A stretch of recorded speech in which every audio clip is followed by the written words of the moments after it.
Welcome to this presentation. I'll take you through a whistle-stop tour of the highlights of activities delivered by the Royal Meteorological Society in 2019. So let's start with business development, a relatively new function for us at the Society, overseen by our Head of Partnerships, Amanda Callard.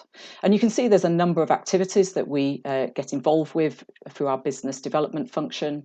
We'll start with the jobs board. This is something we launched a few years ago. In 2019, we had over 260 jobs that were advertised on our jobs board. So it's there for the community of people looking for careers in meteorology, but also for employers to publicise their vacancies.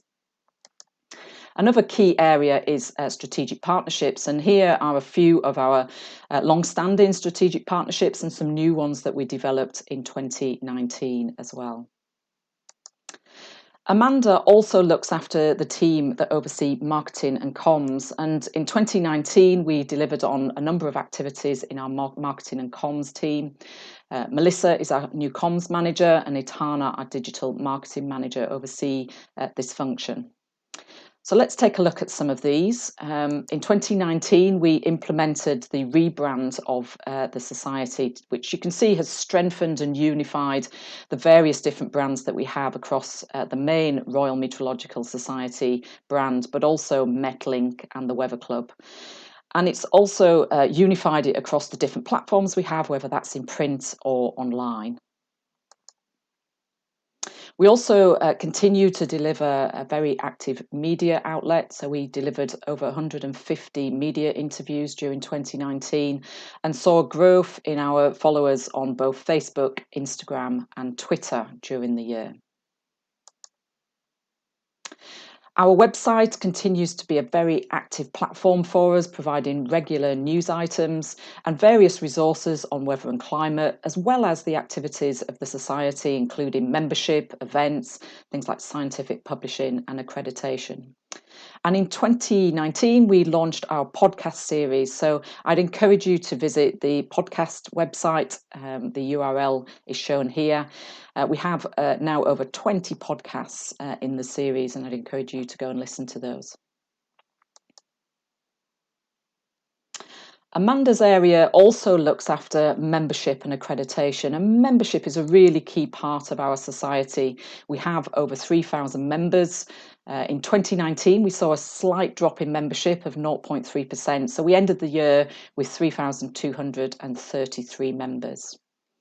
Our members are broadly made up of about a third from the academic community, another third from the operational meteorology or consultancy roles, about a quarter are enthusiasts or amateur meteorologists, and then the remainder 15% are made up of our active student community. Our membership secretary, Catherine Parker, engages with our members. She'll have engaged with you, I'm sure, over the past years regarding our membership activities.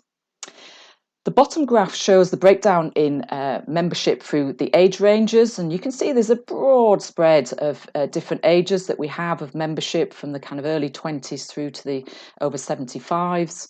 But it also shows the gender balance within each of these age groups. So you can see in the kind of under 35 group, the spread is roughly 50-50, but obviously as you get into the over 50 group, there is a greater number of male members that we have at the Society. So membership development is a really key activity for the Society. We have a membership development board that is chaired by Shanti Majifia, who is our General Secretary. And clearly the focus for the membership development team is around retention and growth in membership.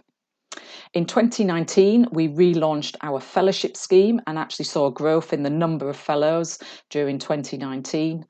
But there are other activities that have been delivered by the membership development group. For example, our student ambassador scheme remains very strong. We have 20 student ambassadors that work within their universities to liaise with other students to inform them of the work of the Royal Meteorological Society. We've also expanded our reciprocal membership scheme, and you can see the organisations that we have a relationship with. And then finally, at the end of 2019, we ran our membership survey, something we do every 3 years, just so we can feed in information into the next planning process of the next strategic plan, which we're currently doing at the moment. We've introduced a new role as well to the Society, a focused role to look after membership and accreditation, and Sharon Stevens has taken over that role. So let's move on to accreditation. The Society delivers an accreditation framework, and Catherine and Sharon oversee accreditation as well as membership. We have two schemes that we deliver, the Registered and Chartered Meteorologist. The Registered Meteorologist was launched just over 5 years ago, and we currently had 99 registered meteorologists in 2019 and 71 chartered meteorologists registered by the end of 2019. The Chartered Meteorologist scheme has been around for over 25 years now, so well embedded. We also started an accreditation review in 2019 where we engaged with those involved with the accreditation scheme to get feedback on what works and what we need to improve on. And that review will be completed this year and changes will be implemented as we go forward. We also oversee a vocational qualification scheme, so the Regulated Qualifications Framework, RQFs, and we have two active assessment centres, one based at the Met Office and one within the Royal Navy. It's worth noting the assessment centre that's at DTN, which was currently Meteor Group, is not active at the moment. But you can see the different vocational qualifications that we offer in meteorology and the numbers of people that registered during 2019. We also have an online platform called Axis for people to store CPD records, but also to apply online for the registered and chartered meteorologists. And by the end of 2019, we had 604 users of the online system and almost 12,000 CPD records now stored on that system. So it's a fantastic tool for members to benefit from, whether you're applying for the chartered and registered meteorologist or just to use for your own personal benefit. Let's move on now to the important area of education and outreach. So this is overseen by our Head of Education, Sylvia Knight. We have a number of activities that we support within the education arena. We'll start with supporting the different national curricula around the UK. So a few years ago, the English curriculum was reviewed and new specifications have now been coming online in recent years, and we've been providing content against those new specifications. We've also been assessing some of the exam questions that have been set over recent years to ensure that there's a high standard for questions relating to weather and climate.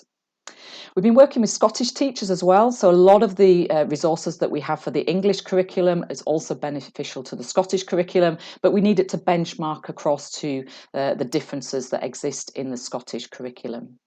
And finally, in 2019, the Welsh curriculum review took place, and again, we're involved in the consultancy around this curriculum review.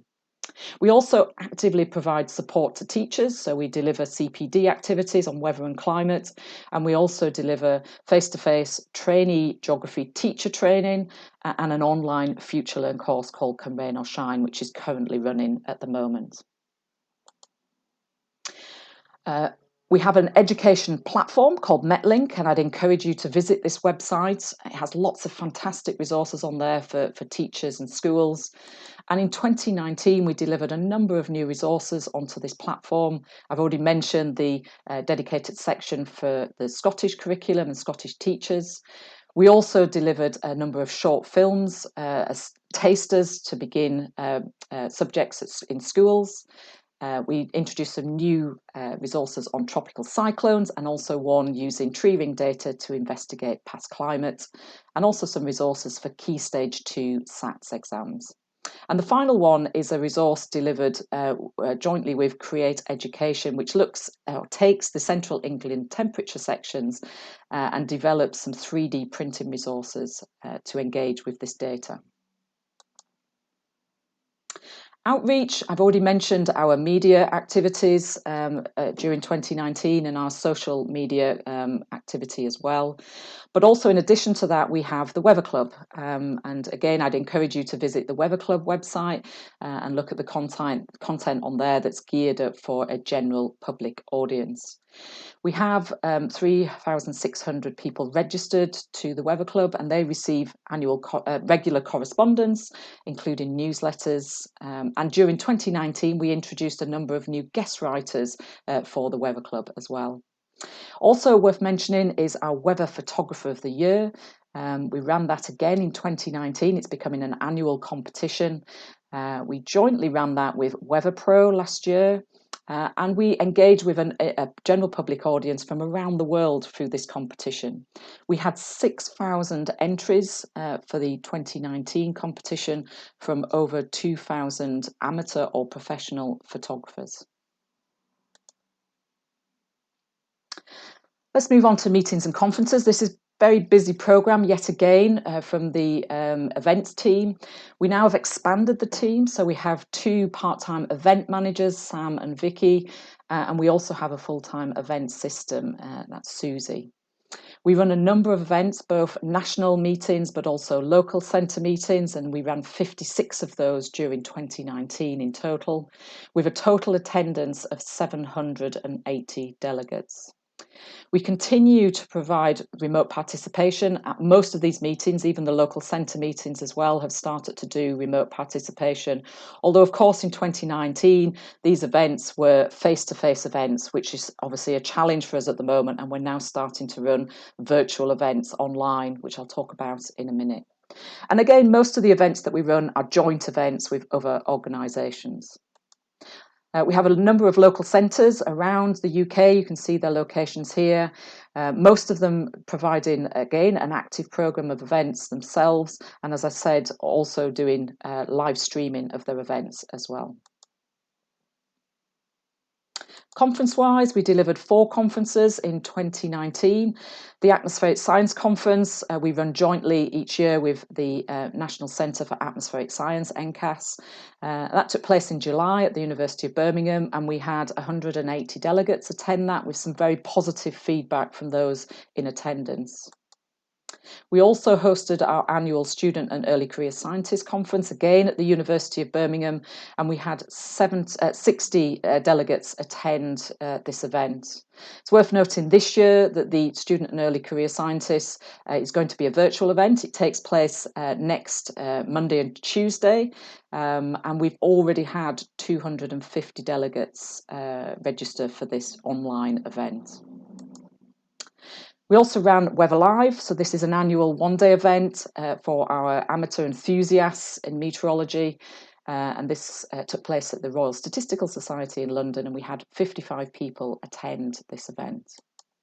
And for the first time in 2019, we ran our Climate Change Forum event. It took place in London in June, and we had 60 people get involved with a number of keynote presentations and a variety of workshops running in parallel as well. If we move on to science engagement, we have a new role at the Society looking after science engagement, that's looked after by Hannah Mallinson. And there were 2 groups that were overseeing science engagement in 2019. The first is the Climate Science Communications Group. They've been producing a number of briefing papers that are now published in Weather. And also started in 2019 were a series of climate science communication training courses, helped to be delivered by a number of people on the Climate Science Communications Group. This training was delivered to broadcast meteorologists, and it's been a delight to see some of these broadcast meteorologists using that training to answer questions when a climate report may be published, or when there's an extreme weather event and they need to comment on that, but also producing outage for their various channels on climate change, and you can see 2 examples here. The other group is the Climate Science Special Interest Group, fairly recently formed, dedicated to ensure that science plays a full role in underpinning action against climate change and working with different partnerships to deliver that. And in 2019, there were a couple of events that this group oversaw, one looking at the UKCP 18 scenarios, and the final one, a full-day event at Bayes in London, which did a review of the 3 IPCC special reports that had been published recently. Let's move on to scientific publishing, a really important part of the Society's work. This brings in about 2/3 of our income each year. Our scientific publishing partner is Wiley, and during 2019 we worked with Wiley to develop an open access strategy, or to review our open access strategy. So open access has been changing over recent years. The landscape is certainly moving quite fast at the moment.